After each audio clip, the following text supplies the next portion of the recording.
বাইরে এই একটা পাগল লোকের তোমরা এভাবে মারলা, তোমরা কি মানুষ নাকি? তোমরা মানুষ তো?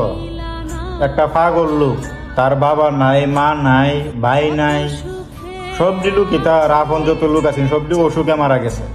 এই লোকটারা তোমরা এইভাবে মারতাল্লা ভাই? তোমরা কি মনটার মধ্যে একটু দয়া মায়া আছেন না? বিবেকে কি একটু ভাবলো না? একটা পাগল মানুষ এভাবে মারে, এইভাবে মারাটা কি একটা মানুষের বিবেকে ধরে? তোমরা কি করলা? তোমরা তো আসলে ছাত্র সমাজ নামে কলঙ্ক।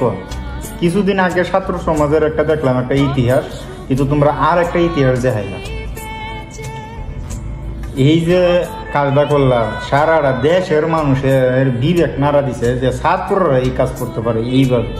আগে জানতো শিশু, যে তার শিশু গ্যাং আছেন, এরা এইভাবে অকর্ম গড়াইতো, কাজ কাম করতো, প্রত্যেকটা মানুষকে মারতো, খুন করতো।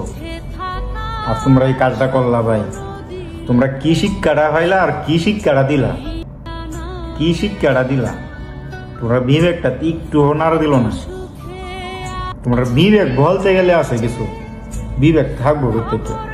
তোমরা তো আসলে মানে কলেজে পড়ছো, আদর্শ শিক্ষা শিক্ষিত হইছ, কিন্তু আদর্শ শিখছো কি যে আদর্শ শিখছো এটা প্রমাণ করে দিলা। একটা লোকেরা ভাত দিলা, কাউন দিলা, খাওয়ায়া পানি দিলা, পরে লোকটা আবার এবার মাইজা দিলা। একবার এমন মাইরে দিছ সাইডে ভাতের বিনিময়ে একটা লোকের ঝান ডাকাই দিয়েছে। দেশের মানুষের ধিক্কার দেয়। তোমরা জান্নাত আল্লাহ তো মনে করো আজীবন মনে তোমরা জান্নাত দেখাইতো না, জাহান্নামে রাখবো খালি এই কাজটা লাগে। ভালা থাকতো জেনে দেখো, ভালা থাকতো আল্লাহ যাতে তোমরা ভালা রাখে, ভালা থাকতো তোমরা আজীবন ধরে ভালা থাকতো। নামটা রাখলা, তুমি একজন আওয়ামী লীগের ছাত্র আছিলা, সংগঠন আছিলা, নামটা রাখলা, ভালা থাকতো ভাই।